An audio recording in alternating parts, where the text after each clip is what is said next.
Data pattern. Data pattern sir, अगर 4300 रुपये, अभी 4300 रुपये आएगा नहीं आएगा, ये थोड़ा सा डिफिकल्ट लग रहा है। 4400 रुपये के आसपास भी मिले तो वहां पर एक बाइंग एंट्री अटेम्प्ट की जा सकती है 4150 रुपये के स्टॉप लॉस से। तो 4400 से 4150 का स्टॉप लॉस बहुत बड़ा है। टारगेट 4800 और 5000 रुपये के पोटेंशियल रखते हैं, लेकिन इसके लिए कम से कम 3 से 6 महीने का टाइम देना पड़ेगा। चलिए, ये बात यहाँ पर निकल के आई है। अंबाला मैम से भी जरा फटाफट जो है अपोलो माइक्रो के बारे में पूछ लेते हैं। हम कह रहे हैं कि एक हमारे दर्शक का सवाल भी आ गया और वैसे तो हमको पूछना ही था। मैम ये पूछ रहे हैं 500 कब आएगा अपोलो माइक्रो को लेकर के, ये हमारे एक दर्शक का सवाल है। तो क्या करना चाहिए, क्या सलाह रहेगी अपोलो माइक्रो को लेकर के? पारस डिफेंस पे तो आप बोल नहीं सकती ना मैम? नहीं। हाँ, तो आप फिर वैसे हाँ अभी पोजीशन उसमें से अभी अभी बेच दिया है, लेकिन फिर भी जब मौका मिलेगा दोबारा खरीदूंगी, इसलिए उस पर रिकमेंडेशन नहीं दूंगी। Well, yes. रही बात, जैसे इन्होंने पूछा कब जाएगा, तो हिंदी मूवी का एक डायलॉग याद आ गया कि इसको मेरी क्या क्या इसको मेरी पार होकर के जाना पड़ेगा, मतलब। ठीक अच्छा, है, चलो। वाह वाह वाह, बहुत शानदार, बहुत बढ़िया, अद्भुत Anyway, अद्भुत। जी जी जी। तो भाई टाइम लगेगा। देखो, ये मैंने इसलिए बोला है कि Apollo micro stock, Apollo micro जो कि विपुल जी 100% से ज्यादा चला है ना, उसके लिए लोग पूछ रहे हैं कि 500 कब जाएगा। मैंने 205, 210, 240 सब भाव पे दिया, इसलिए मुझे ये बोलना पड़ा कि मतलब और क्या चाहिए, जिंदगी ले लो मेरी। वाह। एनीवेज लेकिन समय रखिए, ये सिर्फ लाइटर नोट पे स्टॉक बहुत मजबूत है। पर आपने इस सवाल सिर्फ इसलिए पूछा है कि आप स्विंग ट्रेडिंग कर रहे हो, आप गलत हो सकते हो आप गलत है यहाँ पे, क्योंकि समय लगेगा। 100% से ज्यादा चला है अभी अभी 3 महीने के अंदर। एक स्टॉक में कितना भी मजबूत क्यों ना हो, समय लगता है, प्राइस करेक्शन होता है, टाइम करेक्टिव मूव होता है, बहुत कुछ होता है, वो उसमें हुआ नहीं है अभी तक। तो आपके सीधा सा सवाल का जवाब मैं फिर भी हिम्मत करके ये बोल सकती हूँ, 3 महीने और रख लो। 3 महीने के समय पर लग रहा है कि 500 आ जाए, लेकिन इसका मतलब ये नहीं आज खरीदना है, रिस्क रिवॉर्ड फेवरेबल नहीं है। ठीक है मैम, मेरा डिफेंस पे हमारी लगातार कवरेज रही है, तो ठीक है, हम जानना चाहेंगे कि अभी क्या करें। 1100 के ऊपर आ चुका है, आइडिया फोर्स थोड़ा सा ठहर रहा है, पारस डिफेंस बहुत चल चुका है, क्या करें अब? विपुल जी देखिए, करंट मार्केट प्राइस में एंट्री तो एडवाइजेबल नहीं है। अगर कुछ करते भी हैं तो बहुत छोटी क्वांटिटी से कर सकते हैं, लेकिन अगर किसी के पास पहले का लिया हुआ है तो 1170 रुपए के आसपास एक बार एग्जिट प्लान करना चाहिए। वहां से वापस से डिप मिलने की उम्मीद बनेगी, जो कि 1050 रुपए तक की रहेगी। तो 1170 में बेच के 1050 में री एंट्री प्लान करिए। अगर इनकेस 1170 नहीं आता है, पहले 1050 के आसपास का डिप मिलता है, तो 1000 रुपए के स्टॉप लॉस से 1150 रुपए तक के लिए फिर होल्ड करिए।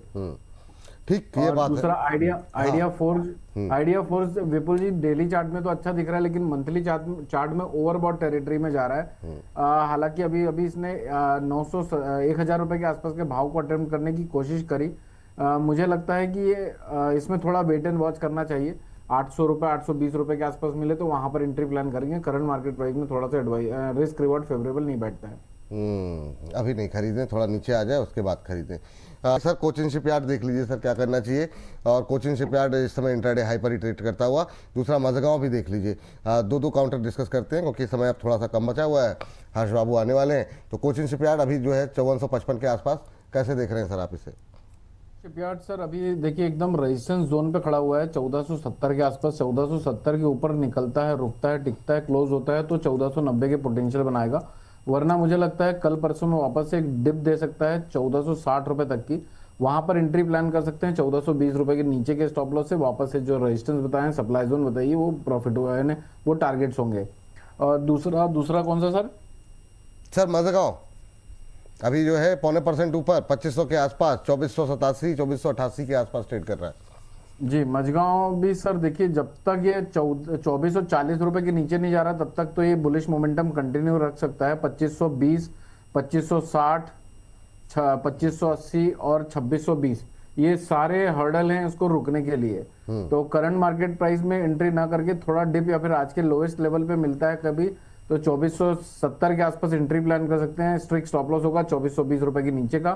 टारगेट्स 2520, 2540, 2560, 2580, 2620।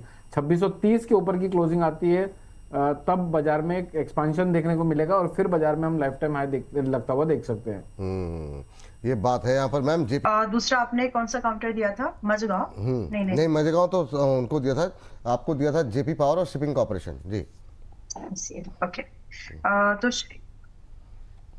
जी मैम। 309 बाय कर सकते हैं। स्टॉप लॉस रखिएगा आपका 280, 280। टारगेट की एक्सपेक्टेशन, स्टॉप लॉस रखिएगा 280, टारगेट की एक्सपेक्टेशन 340 से 390। अच्छी अपसाइड मूवमेंट दिख रही है, यहाँ पर बाय कर सकते हैं। ठीक। Sir BDL, Bharat dynamics limited और बीईएल दोनों पे आपकी संक्षिप्त टिप्पणी जानना चाहेंगे, अभी क्या करना चाहिए। पहले भारत डायनेमिक्स।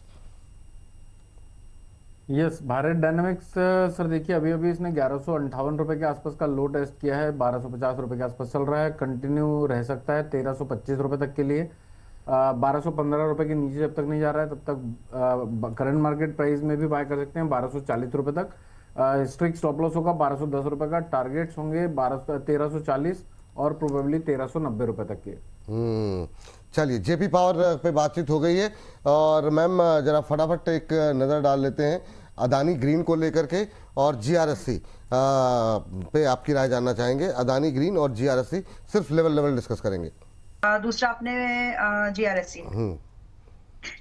जीआरएससी, एक मिनट, यहाँ पर बाय भी बनता है, पहले भी बन रहा था, पिछले हफ्ते भी बाय ही दिया है, तो अभी भी यहाँ पर 2700 का राउंड फिगर जो भाव है 2698, यहाँ पर आप बाइंग लेके जा सकते हो। रिस्क छोटा है, सिर्फ 2500 स्ट्रेट स्टॉप लॉस मेंटेन करिएगा।